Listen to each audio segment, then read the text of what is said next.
Hi friends, welcome to కొత్తగా చందమామ కథలు. ఈరోజు మనం భేతాళ కథల సిరీస్లో అందురాలి అద్దం అనే కథ చెప్పుకుందాం. పట్టువదలని విక్రమార్కుడు తిరిగి చెట్టు వద్దకు వెళ్ళి శవాన్ని దించి భుజాన వేసుకొని ఎప్పట్లాగే మౌనంగా శ్మశానం కేసి బయలుదేరాడు. అప్పుడు శవంలో ఉన్న బేతాళుడు, రాజా, నీ వంటి పరోపకార గుణం కలవారు సహాయపడినట్లయితే కుంటివారికి కాళ్ళు లేకుండాను, మూగవారికి నోరు లేకుండాను, గుడ్డివారికి కళ్ళు లేకుండాను జీవితం సుఖంగా జరిగిపోతుంది కదా. అది నిరూపించడానికి కాను నీకు హేమావతి కథ చెబుతాను. అది వింటూ నీ శ్రమను కొంతసేపు మర్చిపో అంటూ ఈ విధంగా చెప్పడం ప్రారంభించాడు. కాంచనపురం సమీపంలో ఒక గ్రామంలో హేమావతి అనే సంపన్నుల కుమార్తె ఉండేది. ఆమె 10 ఏళ్ల పిల్ల అయి ఉండగా కళ్ళకు మసక ప్రారంభమై కొద్ది కాలానికి పూర్తిగా అంధురాలిగా మారిపోయింది. ఆ తర్వాత కొద్ది కాలానికే హేమావతి తండ్రి ఆస్తి క్రమంగా అప్పుల పాలైంది. హేమావతి తల్లి, ఇతర బంధువులు ఈ సంగతులు ఈ గుడ్డి పిల్లకు తెలియకుండా జాగ్రత్తగా దాచారు. సంపద యావత్తూ పోయినా హేమావతికి మాత్రం ఏ లోటు జరగడం లేదు. మిగిలిన వాళ్ళు ఏం తిన్నా ఆమెకు మృష్టాన్నాలే పెడుతున్నారు. ఆమె పట్టు దుస్తులే ధరిస్తున్నది. హంసతూలికా తల్పంపైనే శయనిస్తున్నది. తనకు కళ్ళు లేకుండా పోయాయన్న విచారం తప్ప ఆమెకు మరే విచారమూ లేదు. ఇలా 10 ఏళ్లు గడిచాయి. హేమావతి తన గుడ్డితనానికి అలవాటు పడిపోయింది. తాను అంధురాలు కనుక తనకు పెళ్లి కాదని ఆమె ఎరుగును. తాను గొప్ప సౌందర్యవతి అని అందరూ చెప్పినప్పటికీ ఆమె తనకు పెళ్ళి అవుతుందని ఆశించలేదు. ఎంత అందగత్తె అయితే మాత్రం కళ్ళు లేని దాన్ని ఎవరు కట్టుకుంటారు? అందుచేత తన జీవితం ఏ లోటు లేకుండా పుట్టింట్లో ఇదే విధంగా గడిచిపోతుందని ఆమె ఆశించింది. ఒకనాడు హేమావతి ఇంటికి ఒక యువకుడు వచ్చాడు. అతని పేరు సోమదత్తుడు. హేమావతి అతన్ని ఎరగదు, కానీ ఆమె కుటుంబానికి అతడు కొత్తవాడు కాదు. అతను పట్టణంలో ఉండి వైద్య విద్య నేర్చుకుంటున్నాడు. సోమదత్తుడు హేమావతితో చాలా ఆదరంగా మాట్లాడాడు. ఆమె చక్కదనాన్ని మెచ్చుకున్నాడు. చివరికి అతను ఆమెతో, నేను నిన్ను ప్రేమతో చూసుకొని ఏ లోటు లేకుండా చేస్తాను, నన్ను పెళ్ళాడతావా అని అడిగాడు. తనను ఒక యువకుడు పెళ్ళాడడానికి సిద్ధంగా ఉన్నందుకు హేమావతి ఎంతో సంతోషించింది. కానీ కళ్ళు లేని తనను చూసి కొంతకాలానికైనా అతను అసహ్యపడతాడని, తనకు పుట్టింట జరిగినట్టుగా మరొక చోట జరగదని ఆమె అనుకున్నది. ఆమె సోమదత్తుడితో, నా వంటి దానికి పెళ్ళి ఎందుకు? మా వాళ్ళు ఇంత ఉన్నవారే కనుక నన్ను భరించగలరు. నేను ఇక్కడే జీవితం వెళ్ళబుచ్చాలని నిశ్చయించాను అని అన్నది. సోమదత్తుడు ఏమీ అనలేదు. అతను 2 పూటలుండి నగరానికి తిరిగి వెళ్ళిపోయాడు. అతడు వెళ్ళిపోయిన కొద్ది రోజులకు హేమావతి తన తల్లిదండ్రులు పేద జీవితం గడుపుతున్నారని తెలుసుకుంది. అది ఎలా జరిగిందంటే, ఒకనాటి సాయంకాలం ఆమె పెరట్లో ఒక చోట కూర్చుని ఉండగా పొరుగింటి వాళ్ళు మాట్లాడుకునే మాటలు వినిపించాయి. గుడ్డి వాళ్లకు చెవులు వాడి అంటారు. పొరుగు వాళ్ళు చిన్నగా మాట్లాడుకున్నప్పటికీ హేమావతి నిజం తెలుసుకుంది. తన తల్లిదండ్రులు తన మనసును క్షోభ పెట్టడం ఇష్టం లేక నిజాన్ని దాచిపెట్టి తనను సుఖపెట్టడానికి వారు మరింత కష్టాలు పడుతున్నారని ఆమెకు అర్థమైంది. ఈ సంగతి ముందే తెలుసుంటే ఆమె సోమదత్తుని పెళ్ళాడడానికి అప్పుడే ఒప్పుకొని ఉండేది. కొంతకాలానికి సోమదత్తుడు మళ్ళీ వచ్చాడు. అతడు హేమావతితో, హేమ, నన్ను పెళ్ళాడడానికి నీకేంటి అభ్యంతరం? నేను నీకు ఏ కష్టం రాకుండా చూసుకుంటాను. నేను నీకు అద్దంలా ఉంటాను. నా ద్వారా నీకు కళ్ళు లేని లోటు కూడా తీరుతుంది. నీవు చూడలేనివన్నీ నేను వర్ణించి చెబుతాను. నన్ను పెళ్ళాడు అని అన్నాడు. మిమ్మల్ని పెళ్ళాడడం కంటే నాకు కావాల్సిందేముంది? మీరు తప్ప ఇంకెవరూ నన్ను ఈ మాట అడగలేదు. కానీ నా కోసం మీరు మీ జీవితాన్ని పాడు చేసుకోవడం నాకు ఇష్టం లేదు. అందుకే నేను సందేహిస్తున్నాను అన్నది హేమావతి. చూడు హేమ, నువ్వు కళ్ళు లేని దానివైనా నీ అందం చూసి పెళ్ళాడుతున్నాను. ఇందులో నేను చేస్తున్న త్యాగం ఏమీ లేదు. కళ్ళు గల అందగత్తే నన్ను ఎందుకు పెళ్ళాడుతుంది? నేను చాలా అనాకారి వాణ్ణి. నీ వంటి భార్య దొరకడం నాకు నిజంగా అదృష్టమన్నమాట అన్నాడు సోమదత్తుడు.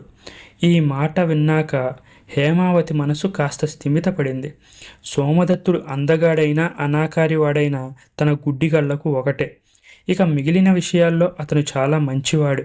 తనతో చక్కగా కబుర్లు చెప్తాడు. తన పక్కన కూర్చుని ప్రతిదీ వర్ణిస్తాడు. అతని వర్ణన వింటుంటే ఆమెకు కళ్ళు ఉన్నట్టే అనిపించేది. అందుచేత హేమావతి అతని పెళ్ళాడడానికి ఒప్పుకుంది. ఇద్దరికీ వివాహం జరిగిపోయింది. తన వివాహం వల్ల తల్లిదండ్రులకు ఒక పెద్ద బరువు దిగిపోయిందని ఆమె సంతోషించింది. సోమదత్తుడు అన్నమాట నిలబెట్టుకున్నాడు. అతడు తన గుడ్డి భార్యకు ఏ లోటు లేకుండా జరుపుతూ ఆమెను సుఖపెట్టడానికి అనుక్షణం ప్రయత్నించేవాడు. ఒకనాడు సోమదత్తుడు తన భార్యతో, హేమ, నీకు కళ్ళు కనిపించకపోవడానికి కారణం ఏంటో తెలుసా? నీ కళ్ళలో శుక్నాలు పెరిగాయి. వాటిని చికిత్స చేసి తొలగించినట్టయితే నువ్వు కూడా అందరిలాగే చూడగలుగుతావు అని అన్నాడు. ఈ మాట వినగానే హేమావతి ముందు సంతోషించింది. కానీ ఆలోచించిన మీదట తనకు కళ్ళు రాకుండా ఉండడమే మంచిది అని అనుకుంది. కళ్ళు రావడం వల్ల ప్రపంచాన్ని చూడవచ్చు, ప్రకృతి సౌందర్యాన్ని అనుభవించవచ్చు. కానీ ఆ కళ్ళతోనే తాను తన కురూపి అయిన భర్తను చూసి విచారపడడం కూడా జరగవచ్చు. ప్రస్తుతం తాను గుడ్డిది కనుక తన భర్త యందు ఎంతో ఆదరము, కృతజ్ఞత కలిగి ఉంటున్నది. అతని అందవిహీనత చూశాక ఆ భావాలు కాస్త మారిపోతే ఇక తన జీవితంలో నిజమైన ఆనందం ఉండదు. ఈ విధంగా ఆలోచించి హేమావతి, నాకు కళ్ళు లేని లోటేమీ లేదు, గుడ్డిదానికి అద్దంలాగా మీరున్నారు కదా అని అన్నది. కొంతకాలం గడిచింది. హేమావతి ఒక మగపిల్లవాణ్ణి కన్నది. వాణ్ణి చూసి అందరూ ఎంతో ముచ్చటపడి, ఎంత చక్కనివాడు, అచ్చంగా తల్లిపోలికే అన్నారు. లోకమంతా మెచ్చుకునే తన బిడ్డను తాను కళ్ళారా చూసుకోవడానికి లేకపోయేసరికి హేమావతి మాతృహృదయం మదనపడింది. ఎన్నో సంగతులు తన భర్త వర్ణిస్తుంటే తాను స్వయంగా చూస్తున్నట్టే భావించిన మనిషి ఇప్పుడు అతను తన కుమారుణ్ణి వర్ణిస్తుంటే వాణ్ణి స్వయంగా చూడలేనందుకు మరింత బాధపడింది. తన అంధత్వం రెట్టింపైనట్లుగా హేమావతి భావించసాగింది. ఆమె ఒకనాడు తన భర్తతో, నా కళ్ళకు చికిత్స చేయవచ్చునన్నారు కదా, ఆ చికిత్స ఎవరు చేస్తారు అని అడిగింది. నేనే చేస్తాను, అది చాలా సులువైన చికిత్స. వారం 10 రోజుల పాటు కళ్ళకు గంతలు కట్టుకొని ఆ తర్వాత విప్పేయవచ్చు అన్నాడు సోమదత్తుడు. అయితే నాకు కళ్ళు తెప్పించండి అన్నది హేమావతి. సోమదత్తుడు తన భార్య కళ్ళ నుంచి శుక్లాలు తీసి కళ్ళకి కట్టుకట్టాడు. కొద్ది రోజుల అనంతరం ఆమె తల్లి స్వయంగా కట్లు విప్పింది. హేమావతికి కళ్ళు వచ్చాయి. అందుకామె ఎంతో సంతోషించింది. ఆమెకు కొడుకును తెచ్చి చూపించారు. ఆమె ఆనందం రెట్టింపయ్యింది. తనను తాను చూసుకొని మరింత ఆనందించింది. ఆమె తన తల్లిని, మా వారెక్కడా అని అడిగింది. అంతలోనే సోమదత్తుడు ఆమె ఉన్న చోటకి వచ్చాడు. హేమావతి అతనే తన భర్త అని ఏమాత్రం నమ్మలేకపోయింది. ఎందుకంటే అతడు ఏమాత్రం కురూపి కాకపోగా చాలా అందగాడు. అంత అందగాడే తన భర్త అని తెలిసాక హేమావతి ఆనందానికి హద్దు లేకుండా పోయింది. బేతాళుడు ఈ కథ చెప్పి, రాజా, నాకొక ధర్మ సందేహం. సోమదత్తుడు తాను కురూపిని అని ఎందుకు అబద్ధమాడాడు? తన భర్తను చూడవలసి వస్తుందని గుడ్డిగా ఉండడానికి సైతం నిశ్చయించుకున్న హేమావతి కొడుకును చూసుకునేందుకు కళ్ళు కోరడంలో రహస్యం ఏంటి? ఆమెకు భర్త పైన ఉండే ప్రేమ కొడుకు పైన ఉండే ప్రేమ కంటే తక్కువ? ఈ ప్రశ్నలకు సమాధానం తెలిసి కూడా నువ్వు చెప్పకపోయావంటే నీ తల పగిలి 1000 ముక్కలైపోతుంది అని హెచ్చరించాడు బేతాళుడు. దానికి విక్రమార్కుడు ఇలా జవాబిచ్చాడు.